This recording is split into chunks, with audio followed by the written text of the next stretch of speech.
Élodie est une passionnée d'histoire. Et je oui. crois qu'Élodie a une petite fable, enfin quelque chose. Une longue, elle fait 2h30 environ. Allez, Mais on est en direct, alors je fais ce allez-y. que je veux. Ça s'appelle Le paon, l'autruche et les poulets.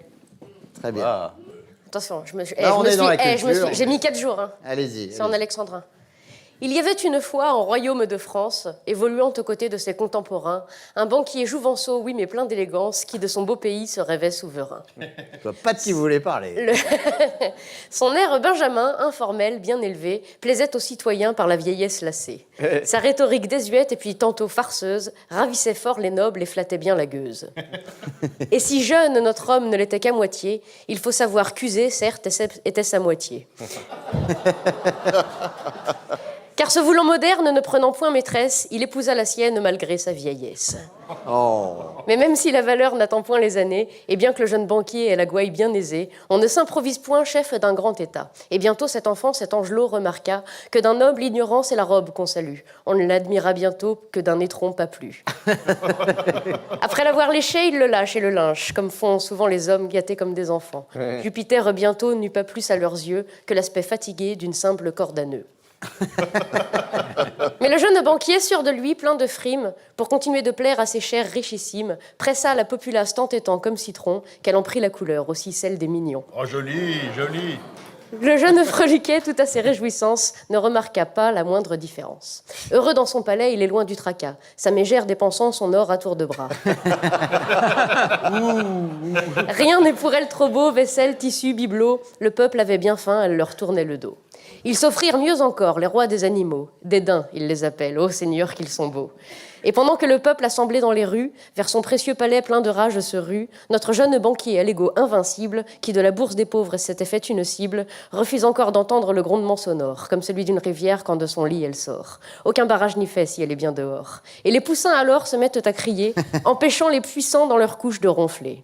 Mon roi, faites les taire, par pitié, muselez-les. Ils meurent de faim, ils crient et nos nuits sont gâchées.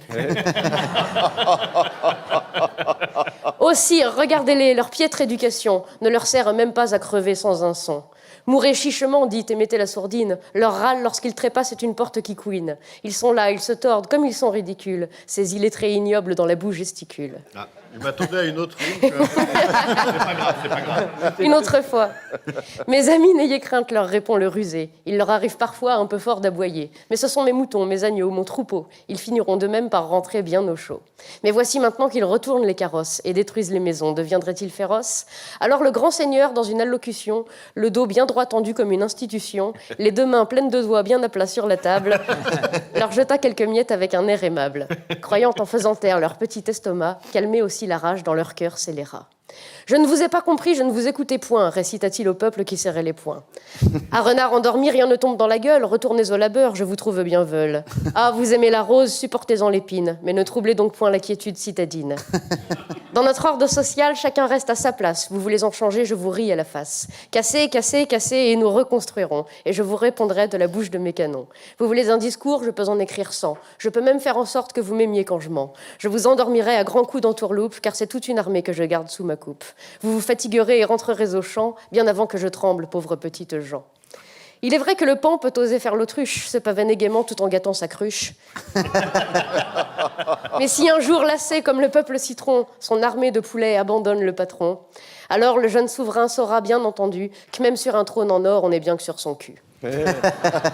L'injustice est une graine que plantent les puissants et qui pousse sans peine dans les yeux de leurs enfants. Elle leur apprend la haine et à serrer les dents. Elle leur fournit le bois, le manche et même la lame. Elle fait durcir leurs muscles et dévore leurs âmes. S'ils perdent des batailles, ils reviennent à la charge. On les traite en racailles, on s'étonne qu'ils enragent. Donnez-leur le bâton, ils relèvent le menton. Opposez-leur des chars, ils reviennent plus tard. Ils se tairont 10 ans, 20 ans, 30 ans peut-être, mais toujours la révolte finit par renaître.